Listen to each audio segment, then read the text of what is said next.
hey, welcome to week 2 as we're in our series called Let's Talk About, talking about some crazy subjects, some difficult things that sometimes we don't love to talk about. And so this week, we were talking about sex and what that is. And so Delmy and I are going to kind of talk a little bit just about our relationship, but even talking about the chapter in Songs of Solomon that we were in. But Solomon compares his bride's hair to a flock of goats, right? You can use some interesting comparisons. What's maybe one of the most hilarious, maybe awkward compliment you've ever given or received, or maybe I've given you or received?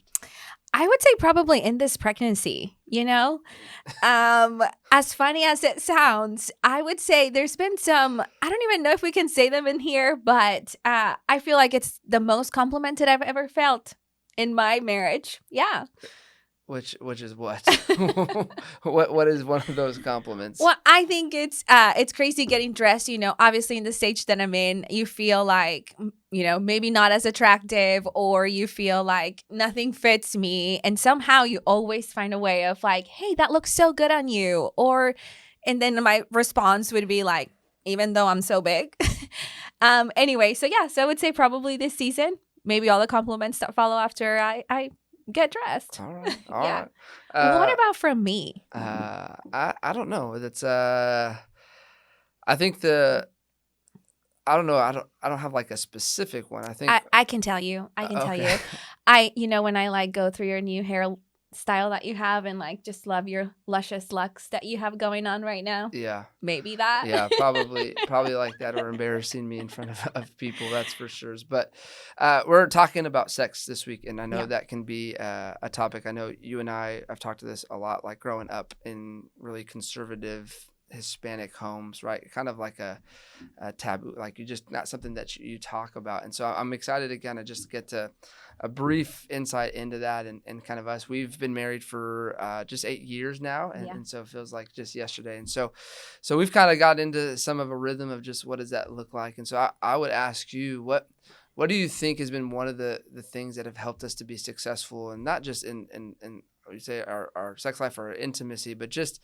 kind of that is a part of kind of our relationship, but like what would you say has helped that, or helped even create intimacy between us, 8 years in, and hopefully looking for the rest of our lifetime to look forward to? Yeah, absolutely. I would say, there was one time that my sister-in-law had a class, COVID times, and her teacher asked and said, how do you keep your marriage still, alive or interesting after, you have dated for so long or whatever. And I remember that in that moment she asked me that question, and I thought about the fact that it even though it is like, I feel like you have access to everything once you're married, right? It's like you open these like doors to a whole new world that you probably didn't experiment before when you were dating.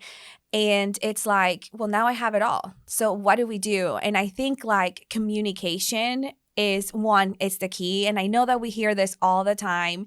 And even for our age, I would say like, you're like, okay, yeah, communicate. I get it. But the reality is like, that's the best thing. Like if you talk to me about how you're feeling, let's be real, like not every night a sexy night. And for women, it's very different than for men, right? And so even being able to bring you in, hey, this is how I feel.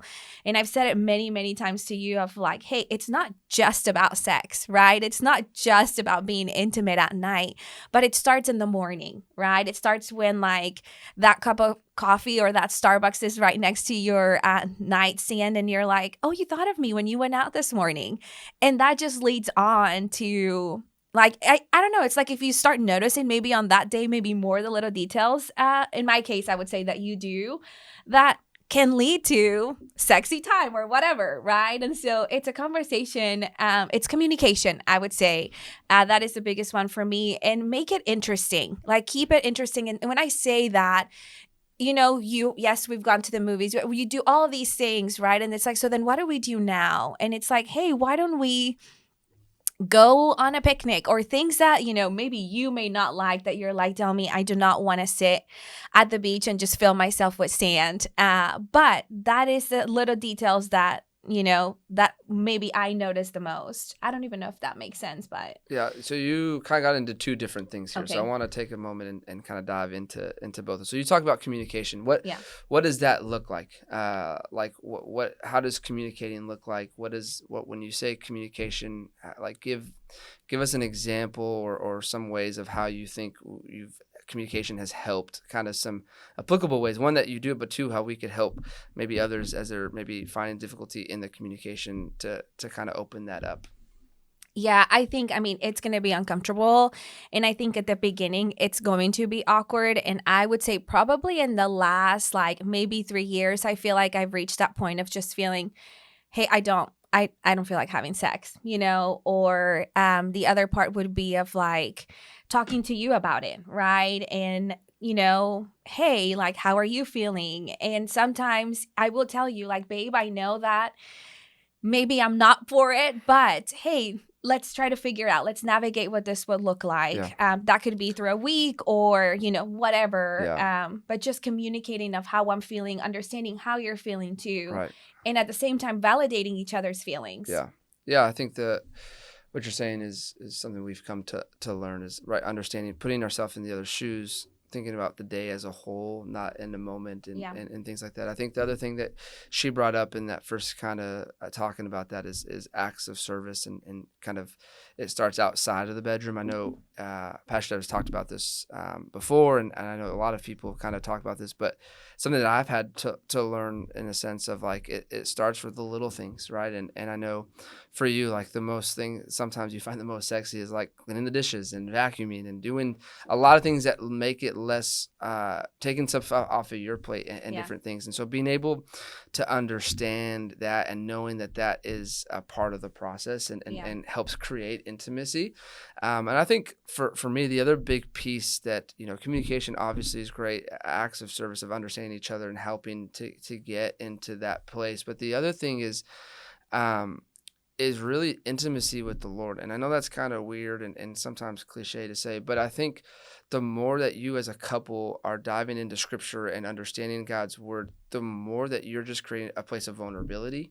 And really vulnerability is what kind of helps lead to intimacy. And so it's not necessarily talking about sex, but it's just of all life. Like work is stressful. Life is stressful. Family relationships are stressful. We have a 3-year-old son and we're about to expect our second baby girl. And so there's things in life that are, we're in potty training and stressful things that you're walking through that feel like it's the end of the world. But as you're walking in your relationship with the Lord and you're bringing vulnerable things of like, hey, I don't feel like I'm a great mom today, or I'm a great dad today. I didn't feel like I was a great son or a brother or a sister or all of these things. I think as that creates just vulnerability and accountability with each other, that helps as you're even leading into some of these deeper subjects like sex, like into your marriage. And so I think that is that's good. Something that's been really, really crucial to us. And then we've taken this advice, and I don't think this is new, and it's not just us, but it's really helped us. It's just like, hey, a date night a week or a date night every 2 weeks, every couple months, one night away. And then, at least every year,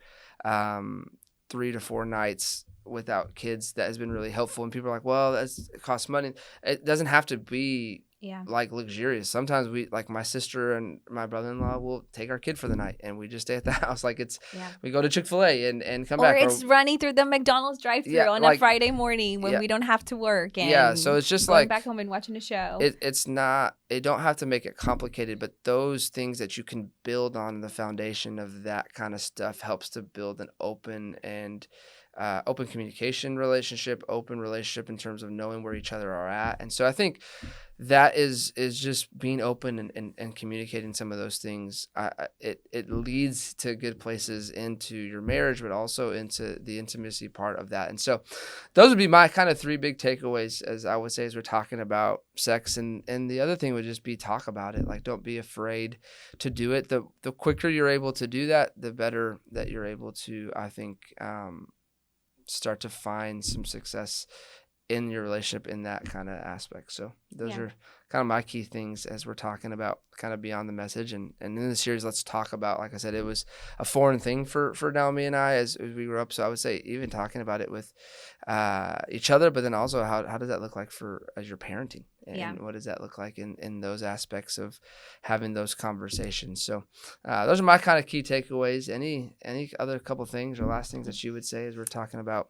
I will wrap up with this. I would say, one, you have an idea of what intimacy looks like based upon social media, right? Many times social media drives that for a lot of us, or could be so influential. And the reality is it's not like the movies. It doesn't happen like the movies. It doesn't happen like those posts from the people that we follow. And the reality is it's going to look very different, right? It will look very different to your friends, to your family, like the people around you. And so always understand that you are you, right? And that things may not look like the fact that they don't look like other people post about them doesn't mean that it's not successful.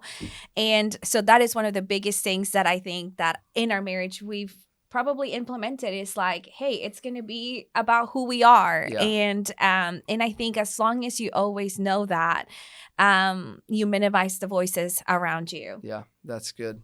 Well, we're so thankful that you joined us. And again, we're in the series, Let's Talk About, and no better way to start having some conversations about maybe topics that you don't hit in your marriage or in relationships or even with your kids throughout this series. And so thanks for joining us.